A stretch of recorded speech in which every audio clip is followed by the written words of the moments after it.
Paano boss magpalit ng admin? Aalisin yung dating admin sa FB page. So tanong po yan ni Lods Noel sa isang tutorial natin. So napakagandang tanong nito mga Lods, especially dun sa may mga Facebook page. Kung kayo po gusto nyong mag-add ng admin or gusto nyo pong i-remove yung admin na nilagay nyo po dati dyan. So ganito po ang gagawin nyo mga Lods, okay? Yan ang ituturo natin sa tutorial na ito. Napakadali lang naman po nito. I-follow nyo lang po itong gagawin ko at ituturo ko sa inyo yung mga step by step kung paano po mag-add or remove ng admin sa inyong mga page. Maganda Lods, meron kayong mga admin sa inyong mga page. Siyempre, mahirap mag-manage ng page, especially kung marami na kayong followers. So, napakaganda talagang maglagay kayo ng admin kasi pag may admin po kayo, matutulungan kayong mag-reply sa mga comment and then mamonitor, ma-update yung inyong mga Facebook page mga Lodis. So, paano gawin yan? Mag-add and remove ng admin. Ganito lang po ang gawin mo, Lods. Una, kailangan mo pong i-open yung iyong Facebook. Ayan. So, dito sa Facebook, kailangan mo ditong i-open yung iyong Facebook page, okay? Kung naka-profile ka pa po, kailangan mo pong mag-switch and then dapat ang nakalagin dito ay ang inyong Facebook page.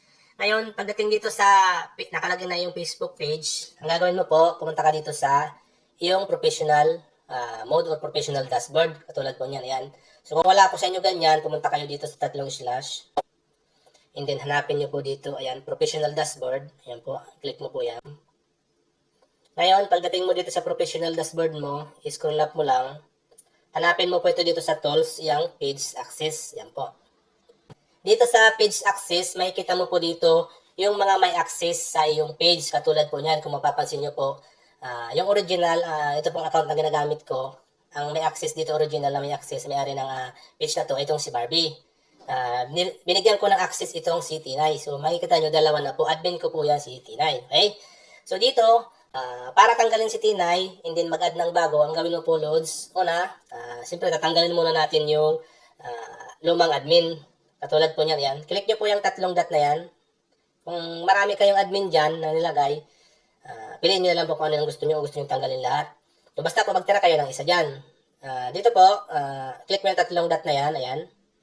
And then, lalabas po yan dito mga Lodis, ayan. I-click mo po itong remove from page, ayan.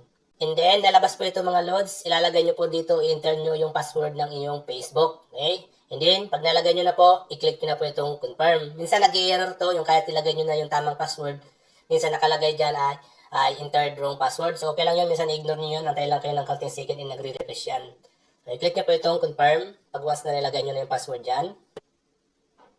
And then, ganito na po Lods ang lalabas niyan. So, kung mapapansin nyo dito, this admin is pending removal.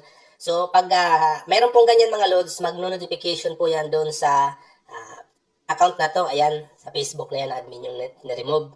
I-click nyo po yun doon. Ngayon, kung ang account naman na to ay hindi sa inyo or hindi nyo na po na-access or hindi nyo na po na-open, okay lang po yan mga Lods. Wait nyo pong ma-update ni Facebook Meta yung admin is pending removal. Kusa naman po yung matatanggal mga Lods. So, kahit hindi nyo na po i-accept doon sa kabilang account na to. Okay, minsan, di ba, hindi na natin na-open yung account na yan. So, wait nyo lang pong matanggal yung mga Lods yan. Ang mahalaga po na ay na-request na natin siyang i-remove. Okay? So ngayon, pag nagawa nyo na yan mga Lods, ang gagawin nyo po ay mag-add naman kayo ng new admin. So kung gusto nyo pong mag-add so dito may pagpipilian po kayo para sa pag-add ng admin. Una po dito sa people with Facebook access. Ayan.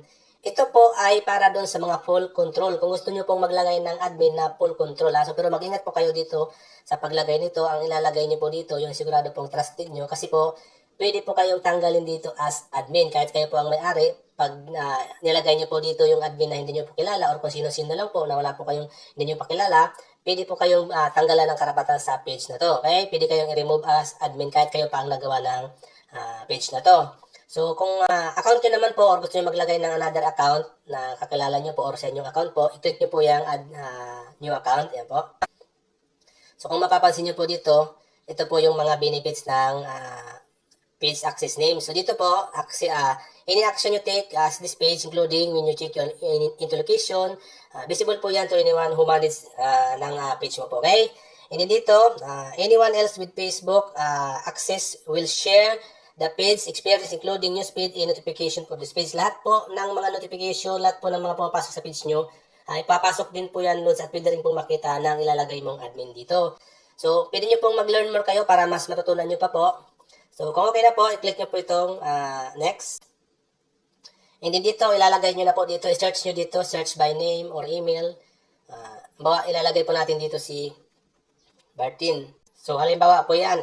Yan po ang gusto nyo ilagay na admin. I-click nyo lang po yan. And then dito po, kung mapapansin nyo po, ito po yung mga pwedeng i-control ng admin na ito. Yan po, Lods. So, kung gusto nyo pong full control, lahat po yan mga Lods, including removal you from page, deleting page, lahat po yan mga Lods may include dito pag click mo po yan. Ayan. So, kaya mag-ingat po kayo ng ilalagay nyo dito or mag-ingat po kayo ng bibigyan nyo pong access sa inyong mga page. Pag okay na po yan mga Lods, pwede mo na po itong i-click na give access and then enter nyo po yung password ng iyong Facebook. Okay? So, dito naman po sa isa, ayan, back natin. Ayan.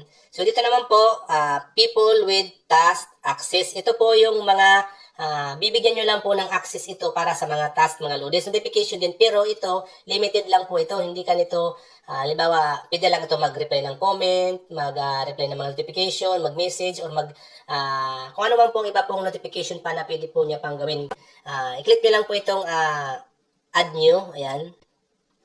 And then, yan po. Any action you take on this page may be visible to anyone. Makikita niya rin po kung sino yung mga admin, pero hindi niya po mariremove yung mga loads. Wala po siyang power. Makikita niya lang po.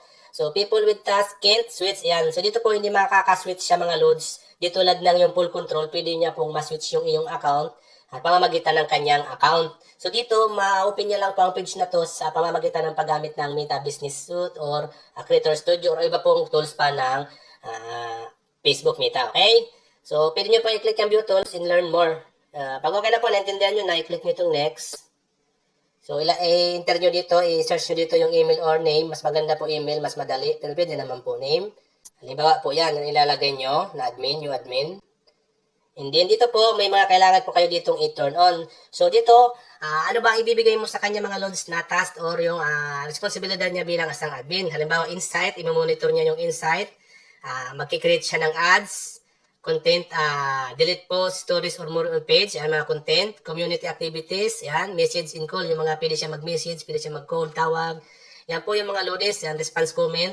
So, nasa inyo po mga loads kung ano po ibibigay nyo activity sa kanya. Halimbawa, lahat po yan, i-check mo po yan lahat, yan, kung gusto mo naman po ha. So, kung alin din po ang napili mo, yun lang po ang ibibigay nyo. Halimbawa, ayaw nyo yan, ganyan. So, kayo po bahala mga loads ha. So, pag napili nyo na po yung option na gusto nyo ibigay sa admin na to, i-click nyo na po itong give access. Ayan. And then, enter nyo po yung iyong profile, password. So, dito, pag nag-enter tayo mga loads, minsan nakakalagay dito ay incorrect password, kahit tama naman po yung password. So, okay lang po yan. Minsan, maghantay lang po kayo ng counting second, magre-reload po yan mga loads ha. So, pag once po na na-enter nyo na po dito yung password, magsisend po yan ng notification sa account na sinend mo or nilagay mo po doon, no, kailangan nyo po yung i-accept yung invitation na yun mga lods ha. So pag once na in-accept niya na yung invitation mga lods, magiging admin na siya ng iyong Facebook page. So ganun lang po ang gawin mo lods kung paano mag-remove and add ng new admin sa inyong mga Facebook page. Sana po nakatulong mga lodis. Kung may katanungan po kayo, pwede kayong mag-comment sa comment section ng video na to. At sasagutin po natin yan lods, sabot ng ating makakaya. So hanggang sa muli lods, much love, God bless.